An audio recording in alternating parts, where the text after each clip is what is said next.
Okay man dito? Okay naman, maganda talaga.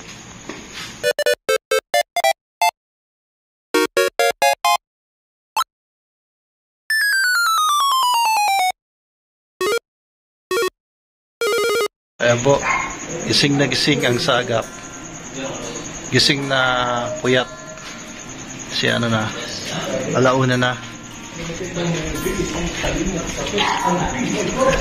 Naglalaga ng ano, BSM coffee. So, iinom mamaya ng BSM coffee.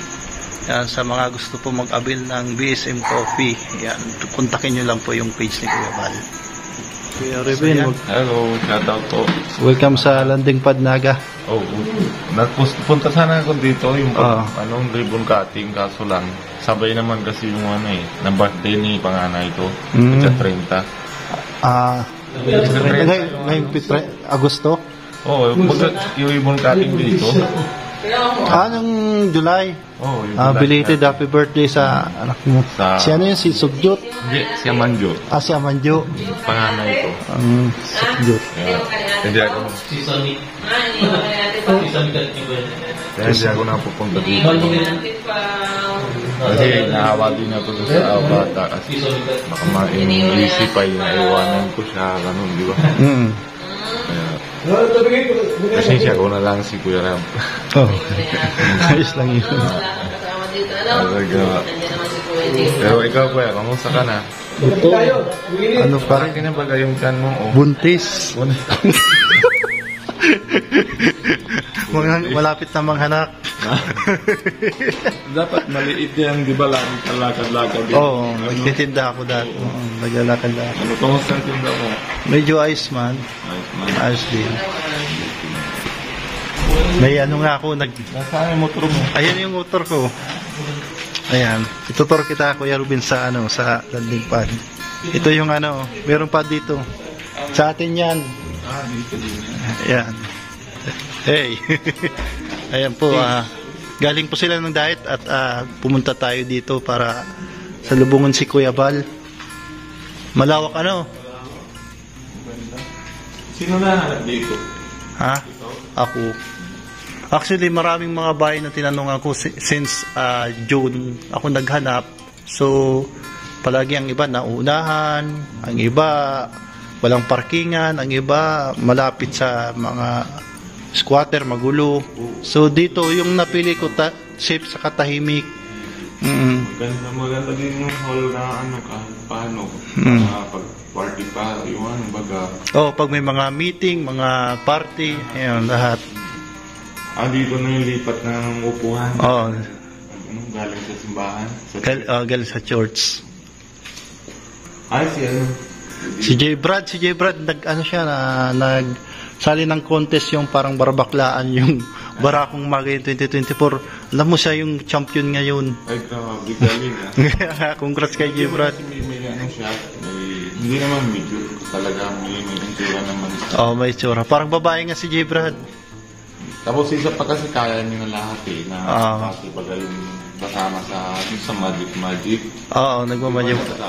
Magkasama kami. So, alam niya na magaling siya. Diba? Okay man dito? Okay naman, maganda talaga. Ikaw, Kuya Ruben, kamusta ka na? Okay na. Okay na ka na? Kaya nasama ako ng Kuya Bata para kahit paano makaibawi. Dasal lang. Hindi ka papabayaan ni Lord. Si Lord nang bahala. Padasal lang. Ayun si Ambassador sa likod do. Ambassador. Yes, Andrew siya lang. Sige. Andito po sila Kuya Val at nag-antay po tayo dito. Nandito nasa atin yung nakuha ko na yung susi kay J. Brad, tinapos ko lang yung nung show. Ano ba yun? Gising pa si J. Brad? Hindi, nag-show siya doon sa stage. Kaso ngayon ba't hindi ko na makontak? Pagod. Tulog na. Natulog na, pagod na. So, ayun.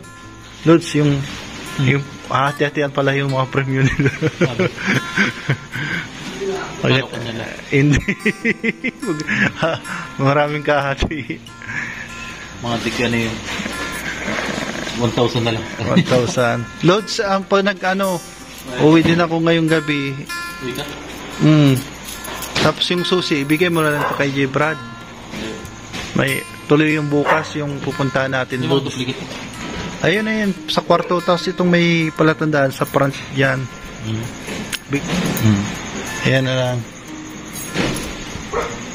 Tungga baga, Lutz? Turong ka. Oo. Hindi na kaya. Buti gising ka pa. Oo. Buti na lang. Kasi sakto lang yung pagtapos ng programa, papunta na kayo. Sabi ko, tamang-tama, manunood mo na ako ng yung pageant. Ay, nakong buhay. Lods. Paano na? Ayun po si Kuya Bal, saka si Ate na nandito po sa loob. Ayun po si Kuya Bal.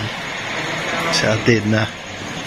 At karating lang po ngayon. At oras po ngayon is 1:28 ng umaga.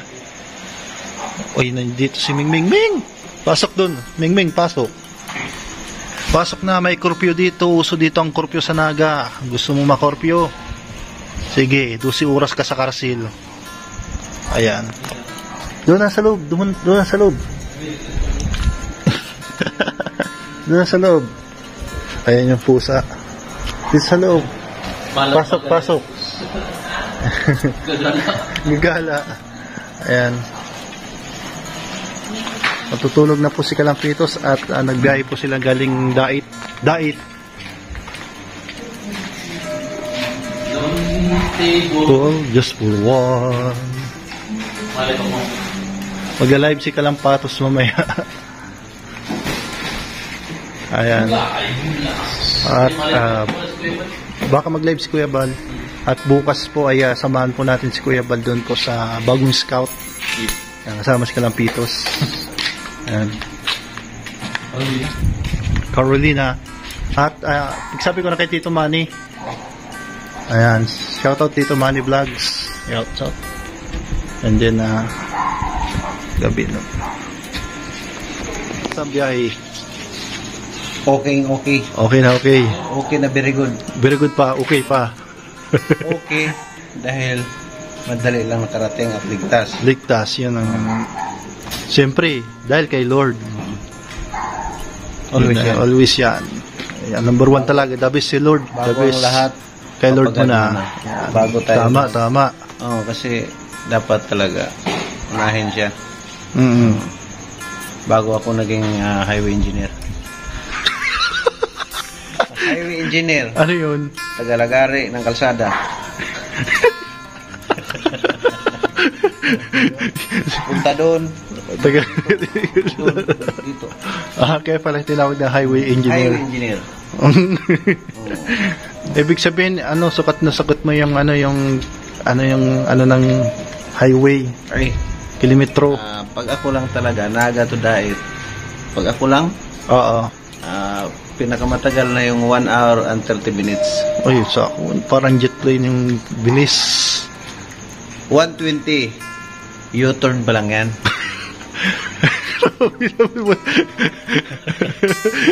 Paano parang yung 120 U-turn. U-turn.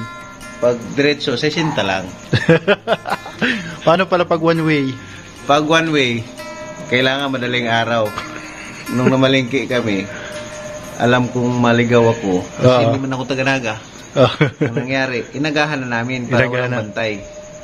Napasok namin ang one way, wala mang huli. Kasi walang bantay.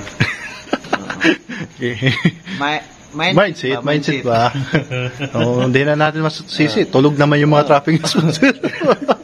Di pa duty. Tulog pa yung mga traffic sponsor eh. Enforcer. Enforcer.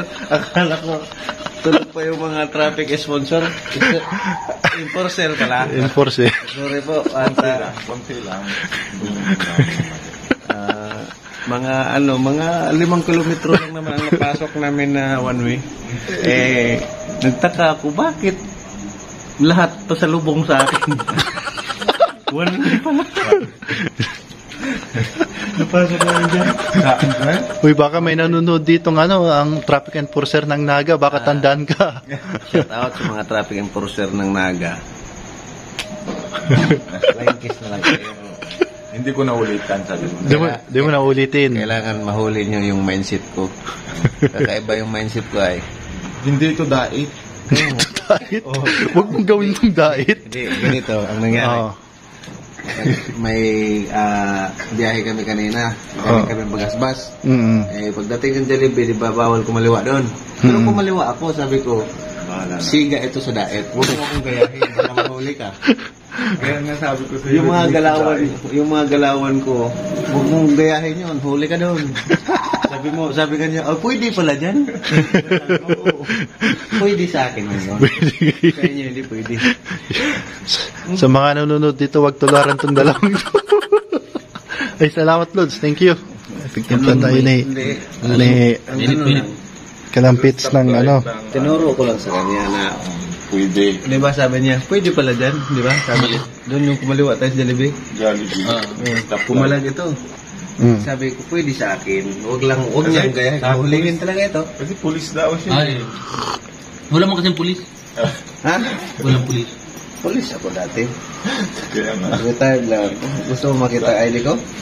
Opo na. Ayaw kong magyabang pero gusto mo makita Ba, gawang Quiapo lang. Ha? Gawang Quiapo. Ayan. ID pala.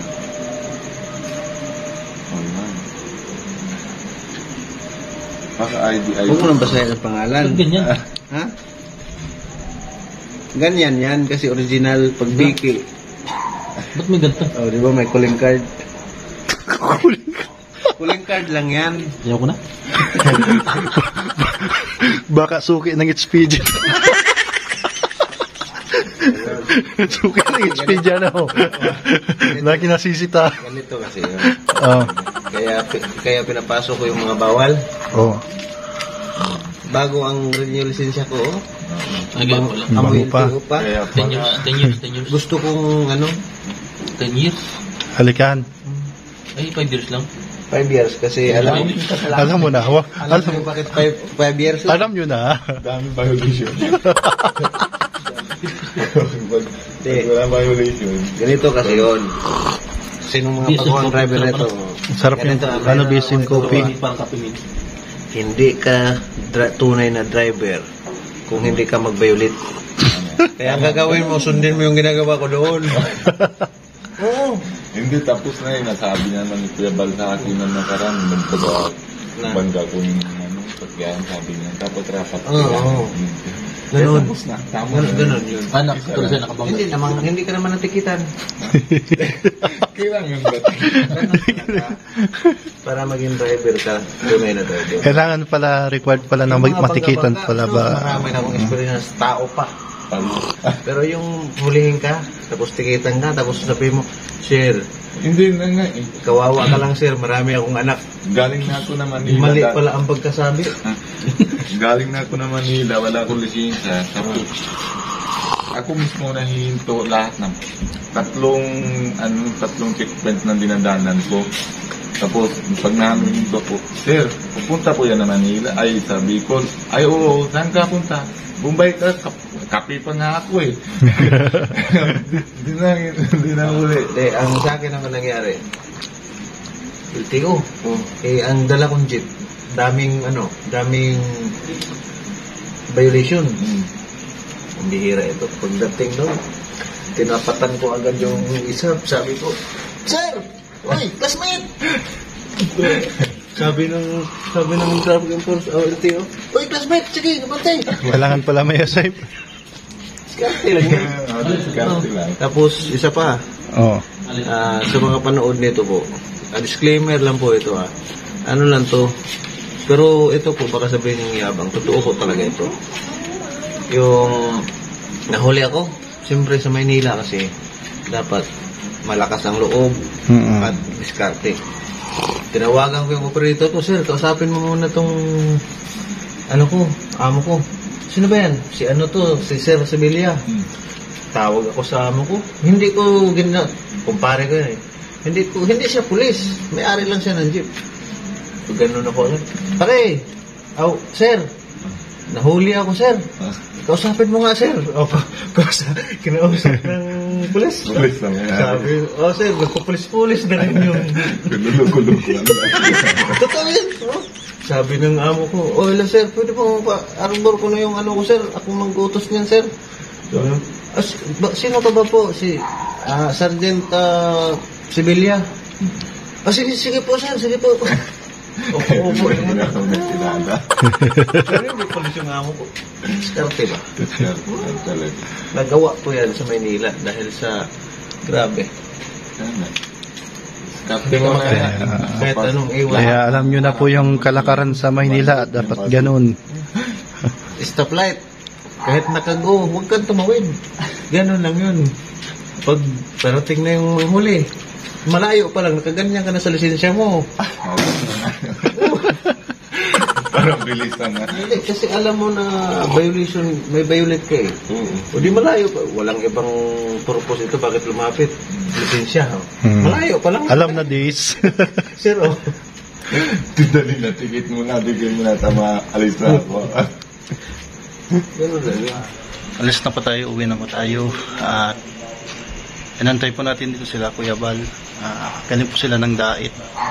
So maraming salamat po. Yan naman na po yung ating mga update ngayon dito sa landing pad. And thank you so much sa lahat po ng mga supporters po dito po sa Sagap TV. Thank you so much and bye-bye po and God bless you all and good night and good morning, good afternoon. Thank you so much.